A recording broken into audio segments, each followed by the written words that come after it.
asencwadini yabahluleli, that is Judges. Amazwi esizovala ngawo noma esizokhulekela phezu kwawo as we break. Judges chapter number 6, or verse number 6, 12 and 14. Abahluleli, Judges, chapter number 6, and we will read verse number 6, 12 and 14. Incwadi yabahluleli, chapter number 6, sizofunda verse 6, 12 and 14. Kanjeni ithi amen. Ngicela makhona ngifundela ngesizulu, asifundele or any other language. Chapter 6, from verse 6, 12 and 14. Amabesa amathathu, 6, 12, 14. ifundeka kanje. Abakwa-Israyeli baphela amandla ngenxa yabaMidiyani. Base bekhala abantwana bakwa-Israyeli kuJehova. Number 12. Ingelosi kaJehova yabonakala kuye, yathi kuye, uJehova unawe wena qhaweni namandla. 14. uJehova wambheka wathi, hamba ngalawo mandla akho umsindise u-Israyeli esandleni samaMidiyani, angikuthumanga na. Ngicela ukukhuleka. Baba wethu omngcwele, siyabonga uNkulunkulu. Sibongile isiphandla somphefumulo. Sibongile wena qhawe lamaqhawe. Sibongile indala uNkulunkulu. Siyabonga Mhlekazi. Siyabonga uNkulunkulu wethu ophilile. Sibongile indlela ntambama Nkosi yami ukuthi ube nathi kwazi. uNkulunkulu wethu omngcwele, yenkosi nceku Yes, Lord. silandele izwi lakho. Khuluma uNkulunkulu wethu, ube sengathi usophinde wakhuluma. Siyamukela ngokukhuluma yakho eyivela kuwe ngomlomo wenceku yakho egameni leNkosi yethu Jesu Kristu. Amen. Bazalwane, ngithanda ukuthi ke sibheke le ndaba. iBhayibheli lalikhuluma ngesizwe sikaNkulunkulu, abantwana bakwa-Israyeli. And kule chapter esifunda kuyo, abekho esikhathini esihle. Things were not smooth. Bebekade benikelwe esandleni sabakwa-Midiyani. And uma ufunda iBhayibheli, uma uyifunda le ndaba, uyathola ukuthi lesi simo lesi abebekuso bekuyisimo abahambe kuso iminyaka 7 bengaphansi kwesimo esingekho mnandi, bekucindezelwe isitha. Mhlawumbe ngicabanga ukuthi ngalesi sikhathi babenza izinto ababengathanda ukuzenza. Mhlawumbe babenza izinto ezithandwa isitha ngenxa ukuthi babethunjiwe, babenikelwe esandleni sesitha. So it was not a good 7 years. But kwakuyisikhathi esinzima sokucindezeleka. Kwakuyisikhathi esinzima sokukhononda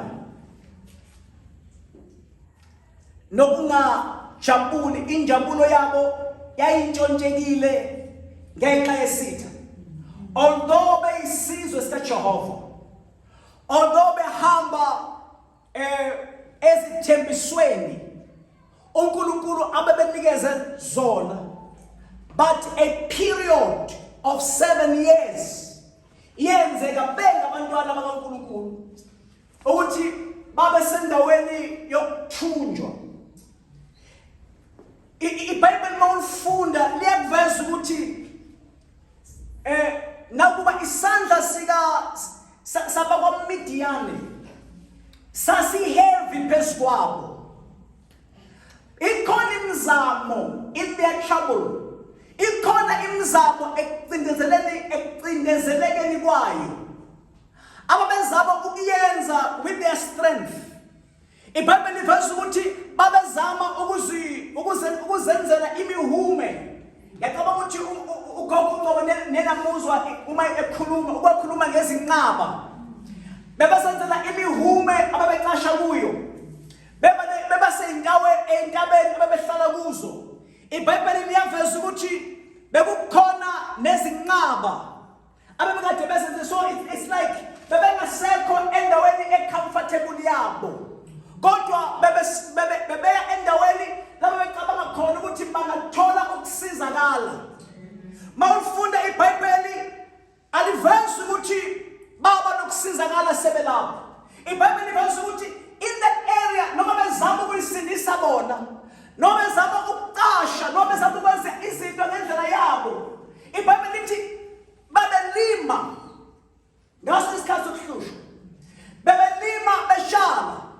But ekulimeni kwabo nasekutshaleni kwabo, iBhayibheli lithi isitha sahlangana. AbakwaMidiyane, ama-Amaleki nabasempumalanga, iBhayibheli bakhuphuka beza kubo to attack izithelo zabo. Yonke into ababekade bezama ukuyitshala, bezama ukuyi-accumulate, yacabanga ukuthi bebezama ukuthi babe nokudla, bangabulawa indlala. But ekwenzeni kwabo lokho bengaphansi kwalempi, impi yahlangana.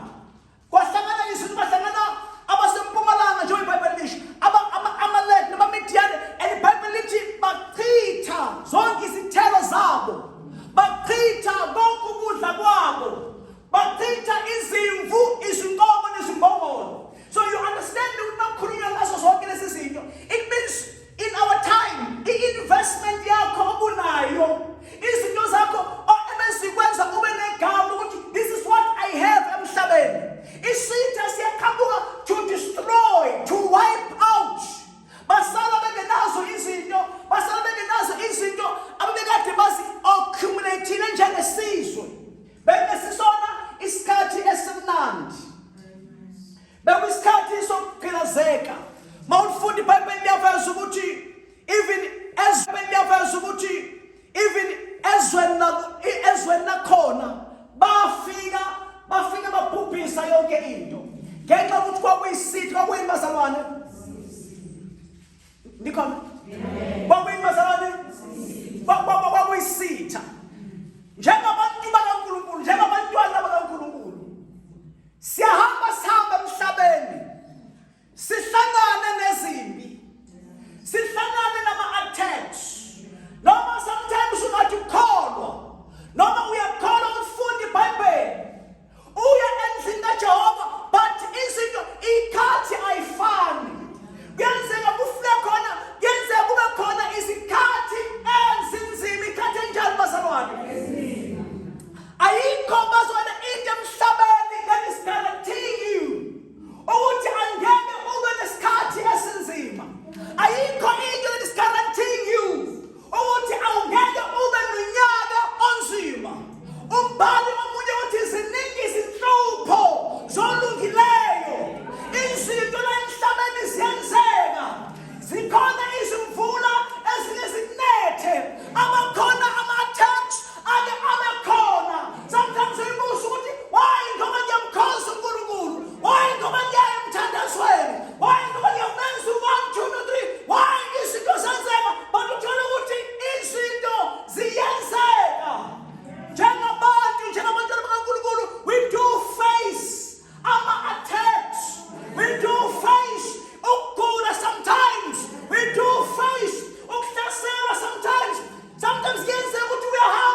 lapho uzwa khona sengathi uphelelwe ngamandla sezikushaye zakushaya usesontweni.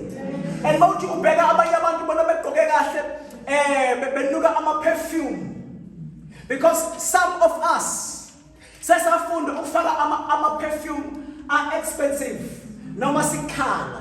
And then sometimes when most of us going like, we are not in the fight, but not we are having fights. Not sibhekene nezimpi njengoba ukhala nawe nathi siyakhala. Isanga thina sesafunda ukuthi masikhala sikhala ekhoneni elithile, but nathi siyakhala njengawe ngezinye insuku. Sizama ukusabalaza, sizama ukulwa, sizama ukuhlanganisa izinto, sometimes ubona ukuthi izinto azenzeki ngendlela obuthagethe ngayo. Alibonge igama iBhayibheli uIsrael waphelelwa ngamandla, but ngiyathanda uma iqhubeka. Cela ungifundele mama. Abo-Israel baphelelwa amandla kwenze njani? Verse number 6. Abo-Israel. Yes. Baphelelwa amandla ngenxa yabomidiyani. Base bekhala abantwana bakwa-Israyeli uJehova. Ngiyathanda isentence elandelayo. Ukuthi the time baphelelwa amandla, bakhala abakhalanga enyangeni, abakhalanga kwabanye abantu, abakhalanga ezithixweni. Babonile ukuthi izinqaba zabo ayisasebenzi, namhume yabo ayisebenzele lutho, but iBhayibheli lithi baphakamisa amehlo abo bakhala kuJehova. Bese njani bazalwane? Bakhala kuJehova. Ngoba zona uma zikushaya izinto, there must be a time lapho uzoyeka kwaziyo, lapho uzoyeka abantu owaziyo ukuthi baye bakwenzele izinto, uye ekhona lakho uyokhala kuJehova. Ngoba kukhona uNkulunkulu esihamba naye nasempini. Hamba uyokhala kuJehova. Uma uvese basebenzisa umfunda uthi bakhala ngenxa yamamidiyane. Ngenxa yabazalwane bayakhala kuJehova ngenxa yamamidiyane, because uma uza phambi kaJehova, may the devil not rob you in telling God ukuthi yini inkinga yakho. Hawulele ukuthi kunesina nami, kunemamidiyane abanami, ngoba sinazi into engihluphayo. Bahamba ukhala kuJehova ngenxa yamamidiyane. Hallelujah. And bazalwane, there is something engithandayo ukuthi uNkulunkulu mawukhala kuye khona emhlabeni kumthandayo othi uJesu uyalalela, awuphendula umkhuleko uma siletha konke ngokukhuleka. Bazalwane, uma uke waya uyothandaza izinto asihlali zifana, because uNkulunkulu esimkhonzayo uyawulalela umthandazo. Uma ikhona ukuthandaza uNkulunkulu uyanyakaza enza la ibizwa khona ngomthandazo. It's a neighbor, you need to say a prayer. It's a neighbor, you need to say a prayer. It's a neighbor, you need to say a prayer. The day is ingahambi kahle, the day ukhala, the day isahlinya ambashi, the day inhliziyo idabukile. Say a prayer. It's a neighbor, say a prayer. One more time, it's a neighbor, say a prayer. Oh, when you say a prayer, God in heaven moves. Whenever uNkulunkulu wayezikhona, ithandaza ngesikhathi sokuhluma. Yakuthanda uNkulunkulu mayekhuluma. Go verse number 8. Lapho usho kanje uJehova uNkulunkulu kaIsrael. Uthi ngakukhuphula eGibhithe, ngakukhipha endlini yokugqila. uNkulunkulu ngathi ukhumbuza uIsrael amandla. Ngicela sikhanyise lapha yana bacela abanye ukuthi kuba mnyama quicker. Yes. Ngakukhuphula eGibhithe, ngakukhipha endlini yokugqila. Ngoba into ezokusiza as uthandaza, as ukhala, ukuyikhumbula izinto uNkulunkulu akwenzele zona. You need to keep the testimony. Futhi sengathi angasikho nje uyafika sengathi ungaze ube nesikhathi sokuthi ama testimonies uwabhala ukuthi uyazi uNkulunkulu ngonyaka banibani nakho angenzela khona. uNkulunkulu wangipha umsebenzi, uNkulunkulu wangivusela ingane igula, uNkulunkulu wangivusa uNkulunkulu izinto uNkulunkulu akwenzele zona ngo-2022 ukuyibhala phansi uthi ngifuna ukuthi ngazi ukuthi mhlawumbe sengiqalekile. I go and fetch the testimony. Ngithi uNkulunkulu wangikhipha ezweni lokuphila. The same God that I pray is the same God uzosindiswa ngetestimony yakho. Uthi omunye uma ngikukhumbula okwenziwa inkosi angeke ngiphindele emuva noma ngifuna ukubhala remember ukuthi uJesu wenzeni. Ungahlehla lemuvana kube sengathi umuntu ongawazi amandla akhe, but remember ukuthi uNkulunkulu kuba wenzeni isimangaliso. Uma eqala uNkulunkulu ukhuluma ngalokho akwenzile. Verse number 12. Hallelujah. I have a testimony. How many of us here about I have a testimony? All of us, we have a testimony. Let me tell you something. With your testimony, the enemy cannot bury you. The time will come. Go and take the testimony.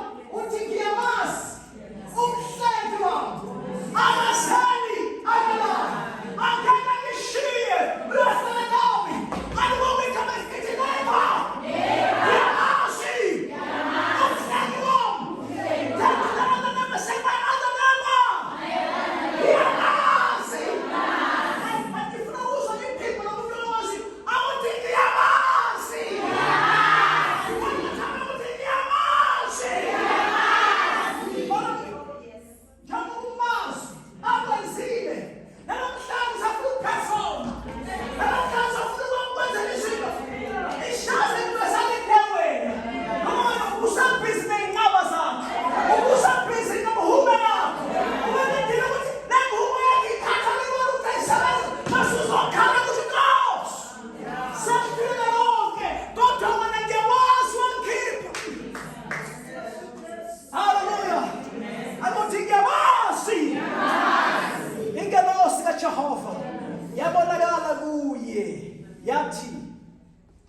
Yathi kuye uJehova unawe hawe elinamandla.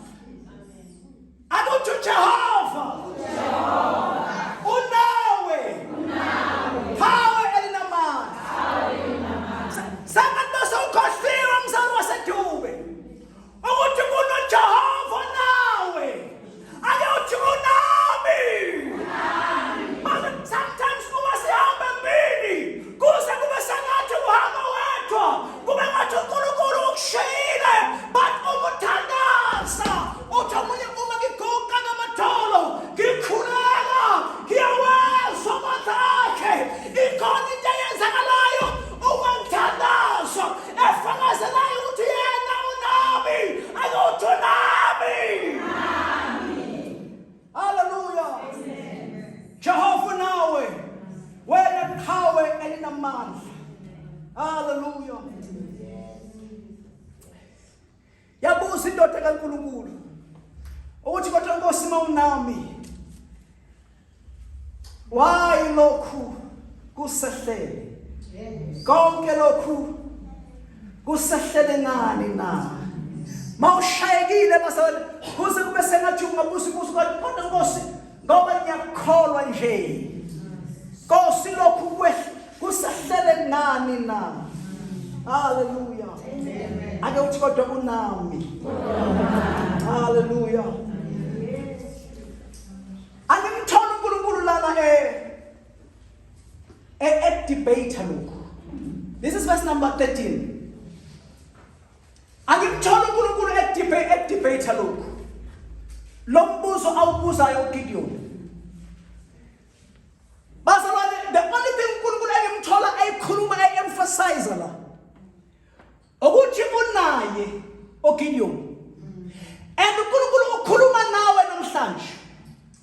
Noma ngabe yini ubhekana nayo in 2022. Things that are threatening you for 2023. God is telling you what He is by your side. uNkulunkulu unawangena ku 2023. Wazi ukuthi uNkulunkulu unami. Bazalwane, uNkulunkulu kuyo yonke ingxaki, kuyo yonke impi ongena kuyo, wakhumbula amazwi ukuthi uNkulunkulu unami. Noma ngabulala ngelilanga uwazi ukuvuka, but remember ukuthi uNkulunkulu unami. Jehova unawe. Wena awukhobo ithi wena. Mkhombe ithi wena. Hayi khona makhombe ithi wena. Hawe elinamandla. Izwi kaNkulunkulu namhlanje ngizokutshela lona ukuthi wena ulikhawa elinamandla. Anginandaba ukuthi ubani umthakathi okudelelayo. Anginandaba ukuthi ubani okudelelayo emsebenzini. But these are the words I want to tell you. When I will power, not just in power, but out early in the month. When we power in the month. Verse number 14. Ujehova umbheka. uNkulunkulu wakho ukukhuluma izinto eziningi. But babeje ujehova umbheka wathi hamba ngalawa mandla akho. Umsindisi uIsrayeli esandleni sabaMidiyani akikuthumanga na ithi neighbor wena uthunyiwe. Lapho ukhona, sorry, you are not there by mistake. Njengoba ekhala bakini uNkulunkulu ukuthumela khona for the purpose ukuthi wena khawe elinamandla, wena uzokhuluma ithemba emndenini wakini ngenxa yokuthi wena unamandla. Emandleni masengathi shawe iziphi sengathi asayi phambili, uNkulunkulu uthume wena ukuthi ube sedume because wena ulikhawa namandla ukuthi uzokuma wena uthi bazalwane we are moving on. Ukuthi we are moving on. Sifuna makhawa namandla bazalwane lonyaka. Abantu abazokuma bahambe ngalamandla uNkulunkulu abanikeze wona. Wena uNkulunkulu ukunikeza amandla. Hallelujah. Ungakhali nje nabo. Ungakhulumi nje nabo. Ungaqhazeli nje nabo. Wena khuluma uhambe njengeqhawe elinamandla. Hallelujah. There's the message I have today. I am here to remind you, Pastor, as you pray, ukuthi benilande amandla. And as you will be going into 2023, uzohamba ngalamandla kunoma isiphi isimo ohlangabezana naso, but uzohamba ngalamandla. Lokukhuleka akusona ukukhuleka wamahala. Ukukhuleka ebesilande ku-amandla. Amandla asebenzayo. Anothi amandla asebenzayo. It is very important for this message. Ukuthi uqonde nguni. Ukuthi ivangeli lethu. Ivangeli lamandla. You have to understand. Ukuthi ivangeli lobani? Atsho ngakho ivangeli lobani? Ivangeli lethu maso ivangeli lamandla. UJesu ehamba. Into yokuqala ayikhuluma lithi lokuqala. Lithi lokuqedela. Uma sahamba wathi ningasuka eJerusalem hlalani ngoba kuzomenzakalani. Nizokwamukeliswa. Hayi nizokwamukeliswa. So ivangeli lethu makhona into elina. Khona umhlaba othi alisafani namanye amavangeli. Isimanga sevangeli ngenxa yokuthi linamandla. Ukuthi linamandla. Ono linamandla. Nomuyambiso nje ngishukela ngamandla. Nawe nje ukuthi abantu usho ngamandla. Akuthi alikithumane lingahamba kulesandla. Sinamandla, singabantu bamandla. Hallelujah. Hallelujah. uJesu wasishiya namandla unamandla, mntwana wami unamandla, mntwana oSunday school, noma usikoleni, zazi ukuthi unamandla. Bazobe sinamandla, sinamandla, sinani bazalwane? Sinamandla. It shows that sometimes, uma sishawe ama-Midianites, siyawakhohlwa lamandla. Senzele bazalwane? Uma ama-Midiane esihlula ngamandla awo, sibese siyakhohlwa ukuthi thina sinamandla amakhulu. Lamandla wona akhona, ishoze sihamba sizikhohlwa bese thina sigijima siyozenzela izinqaba zethu. Hallelujah. Ithi neighbor, ibhidlize inqaba yakho. Amen. Because inqaba esizenzayo lezo izinto esifuna ukuthatha zona izona ezisidileyayo bese masengathi asinawo amandla. Lisekhona bese uma sibheka abathakathi bese sibona ukuthi abathakathi banamandla edlula thina. Ngenxa yokuthi silibala ibasabane izinqaba silibala ibasabane izinqaba asibona ukuthi abathakathi banamandla basibona ukuthi izinyanga ezizinamandla uthi umzali seseladidela esefuna ukuthi ayinaba alehamba uyofuna ukuthi ubala nomsiza bakubhelele idimoni because shayela ezimbi basocabanga izinyanga but ivangeli linamandla. Alibonge igama likaJesu. Asizo thina siyazedlula izinyanga. Izineighbor, siyazedlula inyanga. Abanye omunye umuntu ekhuluma i-mistake ethi usathane unamandla nawe uyakwazi ukuthi devil has got no power.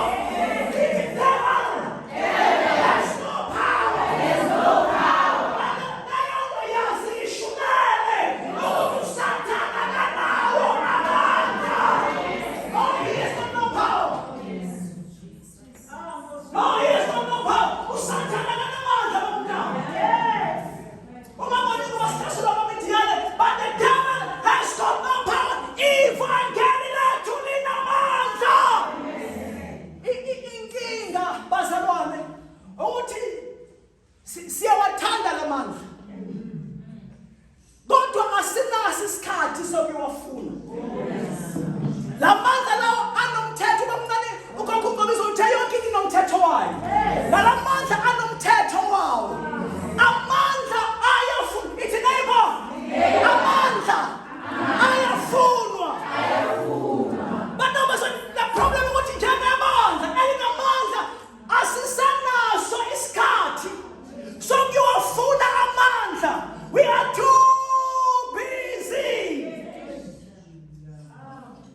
busy. Asinaso isikhathi sokufuna amandla. We are too busy. Owezwayo just bazalwane, you need to practice. Sengiyabona. Lamandla you need to practice ukuhamba kubo. Uthi uNkulunkulu hamba ngalamandla nawe. In 2023 practice to walk kulamandla. And wazi ukuthi lamandla uwathatha kuphi. Uwadonsa kanjani. Uconnecta kanjani kulamandla. That you have to learn. How is socket yokconnecta kulamandla inga kuphi. That one you have to learn. Lamandla atholakala emthandazweni. Lamandla ithi neighbor. Lamandla atholakala emthandazweni. Hamba kulamandla i-23. Hamba uyothandaza.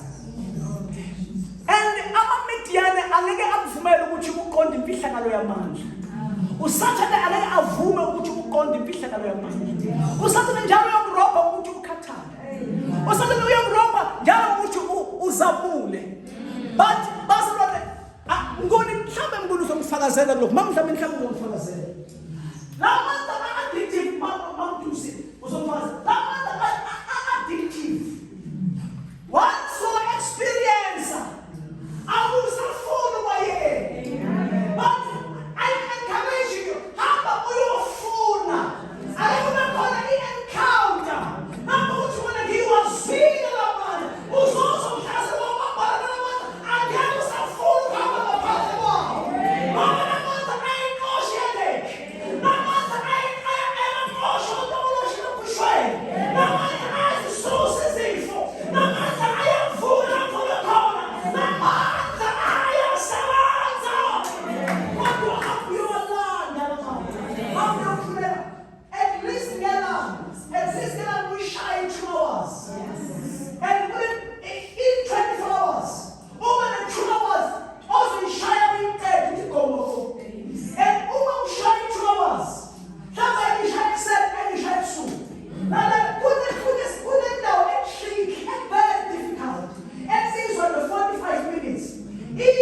Mawusufika kwi-hour lesibili uzomuzwa uNkulunkulu. But hamba kwa-practice ngamanje. Practice ukwenza imikhuleko yakho yokuzila ukudla. Uzile on your own, lingekho ibanga. Uzowezwa amanje.